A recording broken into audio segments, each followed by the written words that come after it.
wamefunga magoli mengi pia, lakini ukiangalia hayo magoli walioyafunga pia kuna hata mabeki pia wameyafunga hayo magoli. Kwa hiyo sidhani kama tutaingia na approach ya mtu mmoja kwamba eti tuwakabe sana ma striker ama tuwakabe sana mawinga ndio wanaweza kufunga, kwani timu yao yote ni mtu yote anaweza kufunga. Kwa hiyo sisi tutakuwa makini na timu yote ya Yanga itakayokuwa kesho kiwanjani, na sisi kama Azam FC tumejiandaa kucheza na timu bora na tutajiandaa kwa ajili ya kushinda kwa timu bora pia.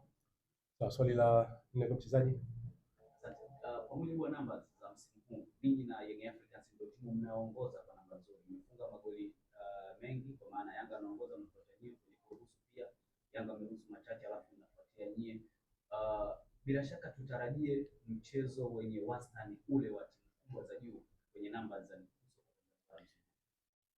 Azam FC na Yanga haijawahi kuwa mechi nyepesi na imekuwa ni mechi ambayo ikiwavutia watu wengi sana kuiangalia, na naamini wa mashabiki wanaohudhuriaga hiyo michezo wanafurahishwa na uchezaji wa timu zote mbili, hususan kiupambanaji na hata wa entertainment pia. Ni mechi ambayo inavutia watu wengi katika dunia na hususan kwenye nchi yetu. Kwa hiyo mimi naamini utakuwa ni mchezo mzuri, kwa maana timu zote mbili zina wachezaji wazuri, zina wachezaji wakubwa na zina makocha wakubwa pia, na ukiwaangalia ni makocha ambao wote wanaotumia sana mbinu. Kwa hiyo ninaamini mwenye mbinu nzuri kesho ni anaweza kushinda mchezo katika siku ya kesho. Sawa. Msaji, neno lolote kwa mashabiki wa Azam FC kuhakikisha kwamba kesho mpo katika uwanja wa nyumbani? Nipende kuwakaribisha mashabiki wanaopenda mpira nchini Tanzania na hata nje ya mipaka ya Tanzania waweze kukaribia katika siku ya kesho katika uwanja wa Mkapa kuweza kutazama mpira huu, kwa maana tunaamini ni mechi nzuri sana yenye kuvutia watu wengi, na nipende kuwakaribisha mashabiki wa Azam FC kwa nafasi ya kipekee waweze kukaribia katika uwanja wa Benjamin Mkapa, kwani timu yao kesho ipo uwanjani na waweze kutokea kuweza kusupport timu yao pia. Shukrani sana wanahabari, mashabiki wa Azam FC na wapenda soka, wapenda ligi kuu ya NBC.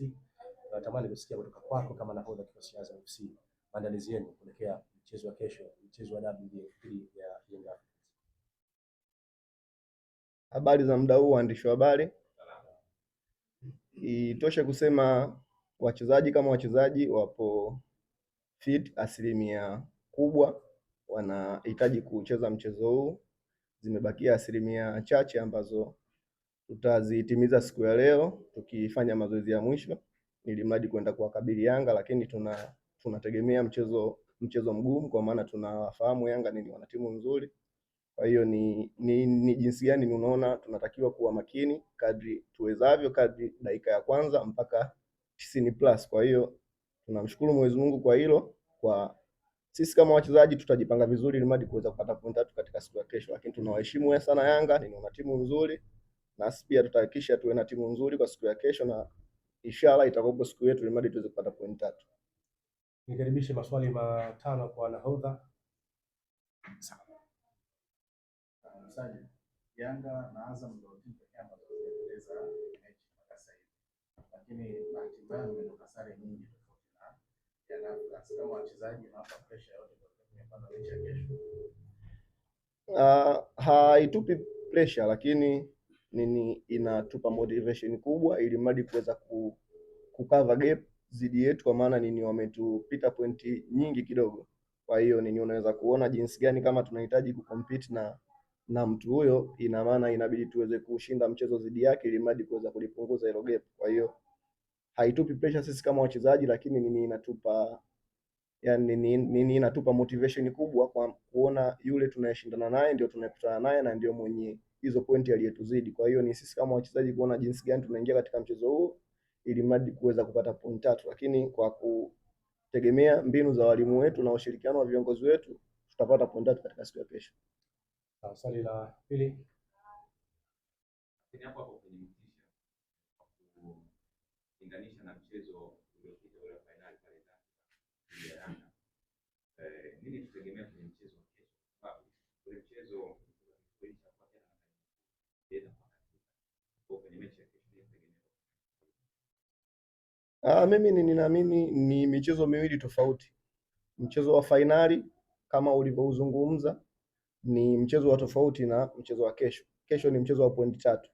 Kwa hiyo unaweza kuona jinsi gani kila timu itaweza kuwepo makini asilimia zote 90 ili mradi kuweza kuhakikisha zinachukua hizo point 3, na mchezo wa ligi ni tofauti na mchezo wa cup au fainali yoyote ambayo tunaweza kuicheza. Kwa hiyo ni approach tofauti itakayoenda kutumika kesho kwa walimu wetu na hata kwa hiyo timu pinzani pia. Kwa hiyo tutaangalia yani timu gani itakayokuja na approach nzuri ili mradi kuweza kupata point 3 na wachezaji wake kuishika hiyo watakaoitumia dakika 90 plus kuweza kupata point 3 katika siku ya kesho. Sawa, swali la 3.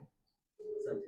Msanii, kwanza niwapongeze ninyi ni miongoni mwa timu ambazo zimefunga magoli machache. Kwa magoli 4 na tunakutana timu ambayo pia wako solid kwenye eneo la ulinzi, kwa magoli 2 pekee mpaka hivi sasa. Tunacheza safu ya ulinzi. Nijiandaa kiasi gani kuona namna ambavyo tunakutana timu ambayo ina washambuliaji ambao wamefunga magoli mengi zaidi kwenye ligi msimu huu?